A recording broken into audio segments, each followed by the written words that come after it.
दोस्तों, मुकेश अंबानी का घर एंटीलिया, क्या आपको पता है कि इतना महंगा है कि मुकेश अंबानी अगर चाहते तो मुंबई में भी एक बुर्ज खलीफा खड़ा कर सकते थे। जब ये घर बन रहा था तो मुकेश अंबानी की रातों की नींद उड़ी हुई थी, क्योंकि यह घर उनका सपना था और इसे बनाने के लिए अंबानी फैमिली की बरसों की कमाई का एक बड़ा हिस्सा लगने वाला था। एंटीलिया की कंस्ट्रक्शन के लिए एक नहीं बल्कि दो ऑस्ट्रेलियन कंपनीज को मुंबई आकर इस आलीशान घर को बनाना था। वैसे शायद आपको ना पता हो कि इस घर की कीमत 15,000 करोड़ रुपए है, लेकिन इस घर को दुनिया का सबसे खराब आर्किटेक्चर कहा जाता है। दोस्तों, मुकेश अंबानी का भाई अनिल अंबानी इस ऊंची इमारत को बनता देखकर हैरान हो गया और उसने भी दुनिया का सबसे महंगा घर बनाने का फैसला किया और उस घर की कंस्ट्रक्शन भी उसने जल्दी ही एंटीलिया के साथ ही शुरू कर दी। दोस्तों, आज की इस वीडियो में हम आपको बताएंगे कि दुनिया का सबसे महंगा और आलीशान घर बनाया कैसे गया और मुकेश अंबानी को इसे बनाते समय कौन सी प्रॉब्लम्स आई।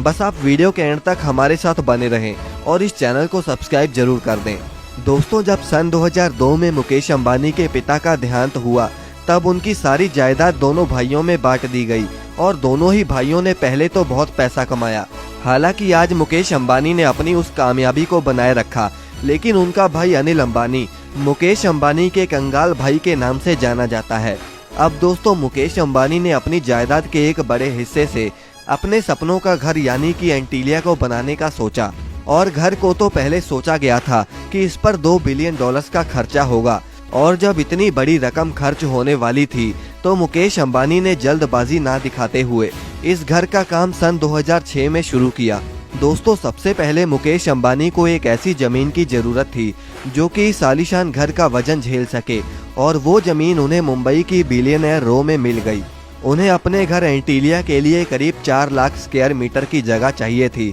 और इसीलिए उन्होंने वो जगह 21 करोड़ रुपयों में खरीद ली। आपको बता दें कि जहां आज ये आलीशान घर है वहां पहले एक अनाथ आश्रम हुआ करता था, लेकिन अंबानी ने उस जगह को मुंह मांगे पैसे देकर खरीद लिया। अब इसके बाद मुकेश अंबानी को ऐसी कंपनी की तलाश थी जो कि 15,000 करोड़ रुपए के घर का डिजाइन बनाकर उसको एक अलग ही मुकाम दे पाए और इसके लिए नीता अंबानी ने उन डिजाइनर्स को बुलाया जिन्होंने न्यूयॉर्क की मैंडारिन ओरिएंटल नाम की जगह को डिजाइन किया था, क्योंकि नीता अंबानी उस डिजाइन से बहुत इम्प्रेस थी। अब डिजाइन तो इंजीनियर्स ने तैयार कर दिया, लेकिन अब बारी थी उस जमीन पर एंटीलिया को खड़ा करने की। अब इस काम के लिए मुकेश अंबानी को आधुनिक इंजीनियर्स के साथ साथ कुछ ऐसे दिमागों की जरूरत थी जो कि मुकेश अंबानी के सपने को रियलिटी में खड़ा कर सकें। मुकेश अंबानी की ये भी शर्त थी कि वो बिल्डिंग 8 रिक्टर स्केल के भूकंप को झेल सके और दुनिया की कोई भी डिजास्टर उस बिल्डिंग को हिला ना पाए, और इसीलिए मुकेश अंबानी ने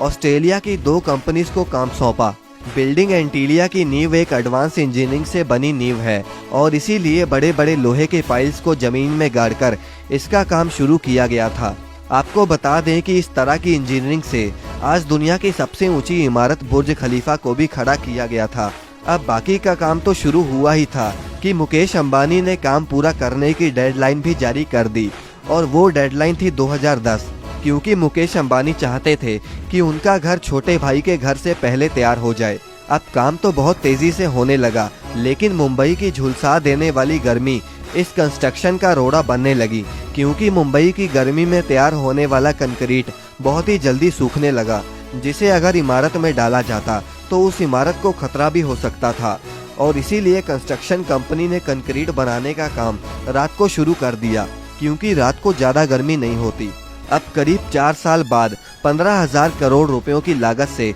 बिल्डिंग का सारा काम खत्म हो गया, लेकिन मुकेश अंबानी को ज्योतिष ने कहा कि अभी वो अपने घर में प्रवेश ना करें और इसीलिए सन 2012 में 50 से ज्यादा पंडित घर की पूजा में बुलाए गए और तब जाकर मुकेश अंबानी ने अपने घर में कदम रखा। दोस्तों, रतन टाटा ने एंटीलिया के बारे में ये भी कहा था कि मुकेश अंबानी को इतना महंगा घर नहीं बनाना चाहिए था, क्योंकि भारत में ऐसा घर बनाकर उन्होंने गरीब लोगों से भेदभाव किया है। उन्होंने कहा कि मुकेश अंबानी को ये पैसे डेवलपमेंट में लगाने चाहिए थे। तो दोस्तों, ये था आज का वीडियो। आपको अगर वीडियो पसंद आई तो इसे लाइक करके हमें अपने विचार कमेंट में जरूर बताएं और अगर इस चैनल को सब्सक्राइब नहीं किया तो इसे जल्दी से सब्सक्राइब कर दें।